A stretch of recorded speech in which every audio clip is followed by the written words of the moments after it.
Peggy 18.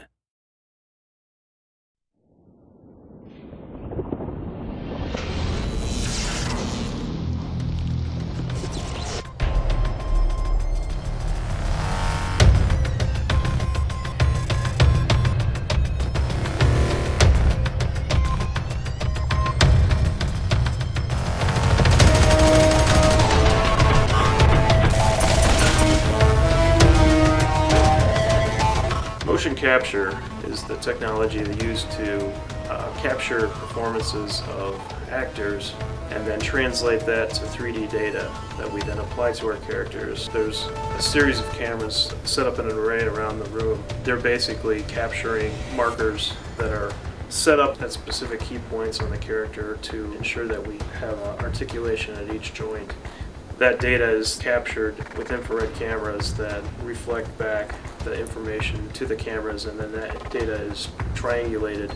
The talent we get are really true professionals. They've been doing acting and stunt work for many years, so they take direction really well. You just have to be a kid, I think. At the end of the day, you have to remember what it was like to be a little kid running through the woods playing, you know, cops and robbers. It's just a matter of really thinking like a good actor and trying to say, how does this character carry themselves, what it is that's affecting their body as they move, and just trying to visualize yourself in a different set of bones and different skin. Forgetting what you look like, I think, is one of the greatest challenges that any actor for motion capture has, because basically they're just using your skeleton or, you know, your joints, and they're superimposing another character that probably looks nothing like you whatsoever. But I think once you see what the character looks like with your movements, that's a really big step for any motion capture actor to just realize that, like, it's not you at all. So basically I give them an insight into the character that they're performing, give them a little background on who the character is, what the character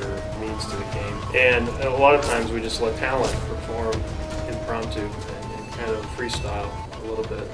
So we give them a lot of creative input on how they want to play the character. If I'm lucky, I know kind of what the game is about, what kind of characters I'm looking at before I go into the shoot. And honestly, I sit down and play a lot of video games the night before to try to get just a reference point of, you know, what it would be like to actually swing at these things. Motion capture is basically a tool for the animators to kind of push the limits of the animation.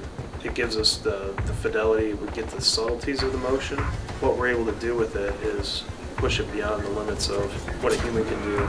You know, when you pick up a game today, the movement of it, the acting within the game, the characters themselves move and are so much more developed than characters that had been hand animated just in the computer from games, you know, just even a few years ago. And I think today's gamers really expect to see that next level of real performance. You hear criticism on both sides. You hear, oh, now the performances aren't real performances because it's somebody else's skin on the screen or whatever. I think that the challenges are even tougher for the actor now.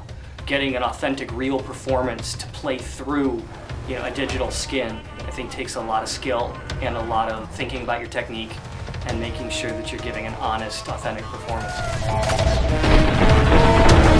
Oh!